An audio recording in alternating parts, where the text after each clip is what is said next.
खेड तालुक्यामध्ये 8 जिल्हा परिषदचे गट आहेत, 16 पंचायत समितीचे गण आहेत। 8 जिल्हा परिषद गटामध्ये 8 जिल्हा परिषदचे उमेदवार आपण सर्वांनी पाहिलेले असतील सोशल मीडियाद्वारे। 16 पंचायत समिती गणातील 16 उमेदवार आपण पाहिले असतील। अत्यंत ताकदीचे, अनुभवी, सुशिक्षित, चांगल्या कुटुंबातील, सर्वांना बरोबर घेऊन जाणारे, शेतकरी कुटुंबातील, सर्व मतदारांची जाणीव असणारे, आपल्या मतदारसंघाची जाणीव असणारे आणि कुणालाही उर्मटपणे न बोलणारे, निवडून आल्याच्या नंतर दादागिरी न करणारे आणि आपल्या समाजासाठी अहोरात्र काम करणारे हे 8 जिल्हा परिषदचे उमेदवार आणि 16 पंचायत समिती गणाचे उमेदवार आपण पाहिलं। तर पहिल्याच दिवशी प्रसार माध्यमांनी दखल घेतली। त्यांनी मला फोन केले, आमदार साहेब सोशल मीडियातून आम्ही हे पाहतोय, 8 जणांचे जर फोटो पाहिले तर फोटो पाहूनच तालुक्यातील जनतेला वाटायला लागलं की यातला एकही उमेदवार पराजित होणारा नाहीये।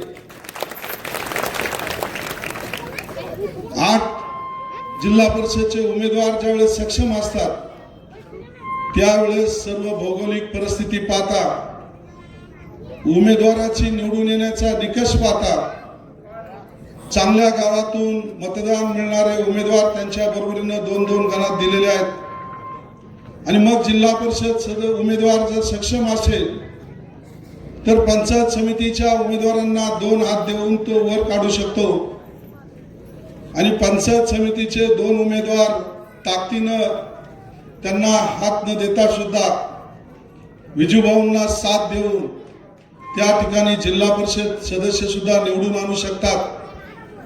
अशा पद्धतीचे ब्रॅकेट 8ही जिल्हा परिषद गटामध्ये या ठिकाणी तयार झालेत।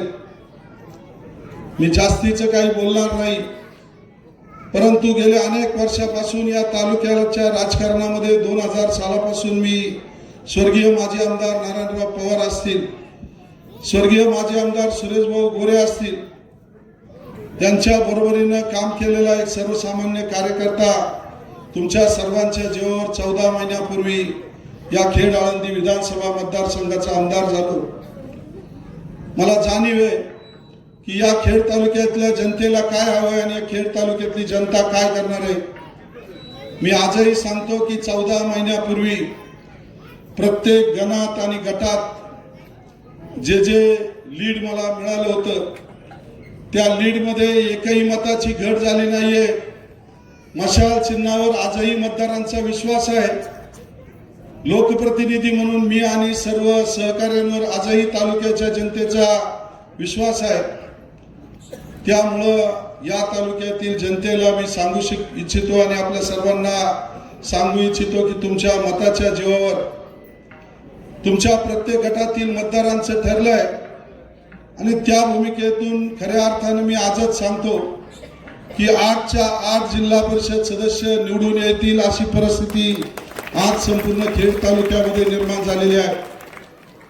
समोरच्यांच्या पायाखालची वाळू सरकली आणि मग 8 जिल्हा परिषद सदस्य निवडून आल्याच्या नंतर 16 पंचायत समिती सदस्यापैकी कदाचित एखादा अर्धा उमेदवार काही संघर्षामुळे, राजकीय वाटचाली, वेगवेगळ्या कुरघोड्यांमुळे अपयशी होऊ शकतो, परंतु आज परिस्थिती अशी आहे की 14 ते 15 पंचायत समिती सदस्य या ठिकाणी खेड पंचायत समितीवर शिवसेना पक्षाचे निवडून येणार।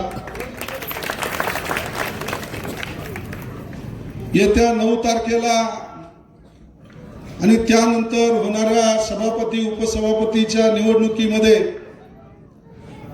शिवसेना उद्धव बाळासाहेब ठाकरे आणि महाविकास आघाडीच्या माध्यमातून आपला सभापती आणि उपसभापती बसणार। दावडीकरांना आणि या गणातील सर्व मंडळींना मी सांगू इच्छितो की सभापती पद हे महिलेसाठी राखीव आहे आणि आपल्या या गणातील पंचायत समितीच्या उमेदवार या विद्याताई मोहिते या महिला आहेत आणि महिला आरक्षणावर त्या उभ्या असताना या गणातून निवडून देणाऱ्या विद्याताईंना भविष्यात या तालुक्याचे सभापती होण्याचा योग आहे।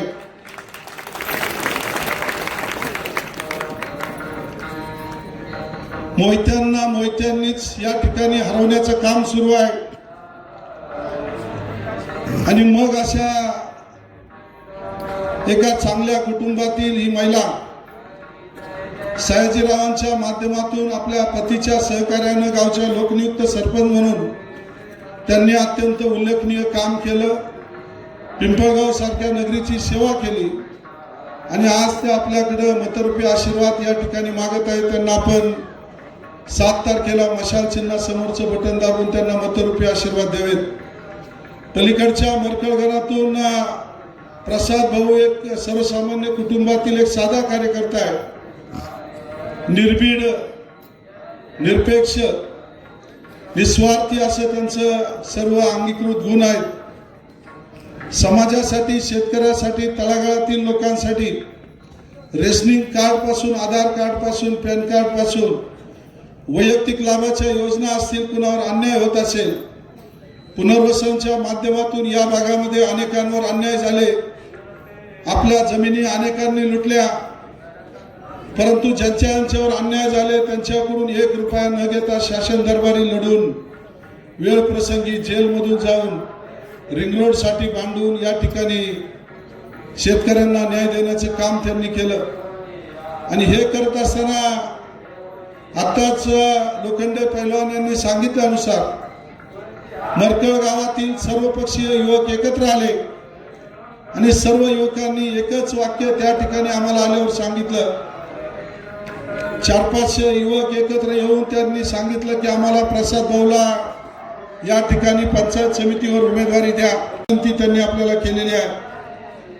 आपणा सर्वांना विनंती करतो की या सर्वसामान्य शेतकरी कुटुंबातील युवा कार्यकर्त्याला आपण मतरूपी आशीर्वाद देऊन येत्या 7 तारखेला मतदान करावं अशी अपेक्षा या ठिकाणी व्यक्त करतो। विषय राहिला विजूभाऊंचा। विजूभाऊंच्या बाबतीत त्यांनी स्वतः या ठिकाणी आणि सर्व वक्त्यांनी सांगितलं की आपल्या या गावच्या विकासापासून, देवस्थानच्या विकासापासून त्यांनी अत्यंत उल्लेखनीय आणि चांगलं काम केलं। त्यांचे बंधू अमरभाऊ असतील आणि निमगाव नगरीच्या सर्व सहकाऱ्यांना बरोबर घेऊन या तालुक्यामध्ये मॉडेल गाव बनवण्याचा त्यांचा प्रयत्न या ठिकाणी सुरू आहे। निमगाव नगरीतलं एक एक काम जर आपण पाहिलं तर अत्यंत उल्लेखनीय काम आहे आणि आपल्या गावासारखा आपला सर्व जिल्हा परिषद गट बनवायचा ही त्यांची मनोकामना या ठिकाणी आहे।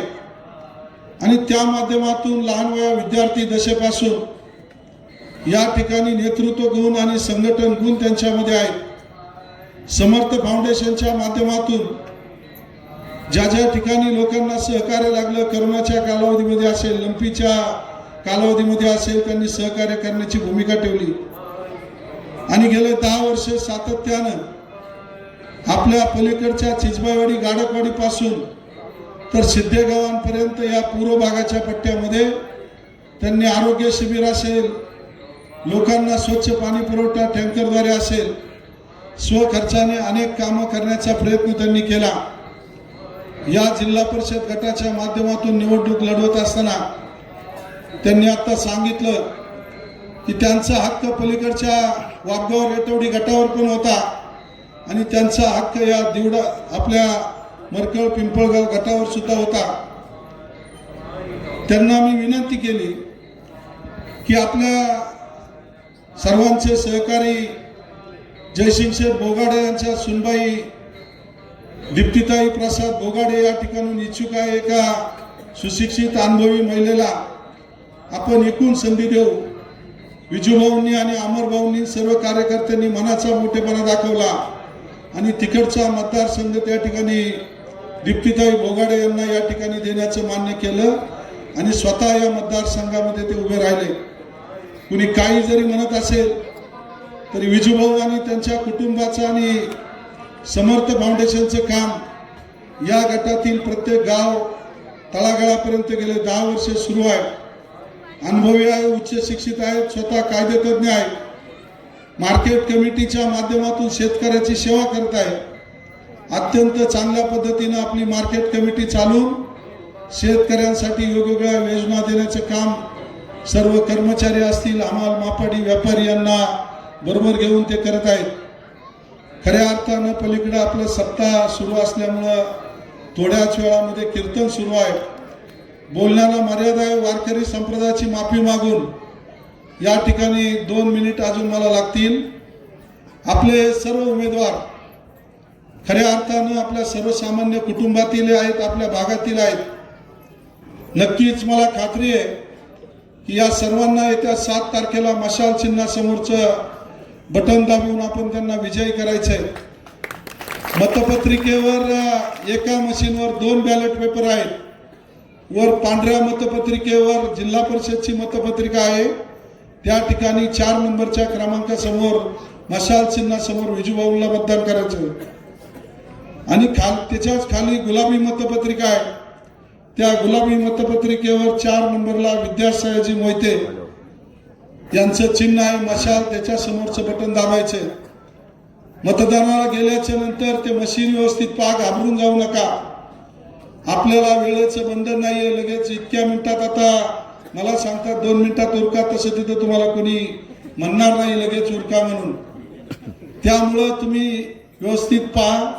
वर पांढऱ्या मतपत्रिकेवर विजूभाऊंना 4 क्रमांकासमोर मशाल चिन्हासमोर बटन दाबा. विद्याताईंना खाली गुलाबी मतपत्रिका आहे, 4 नंबर समोर मशाल चिन्हासमोर बटन दाबा.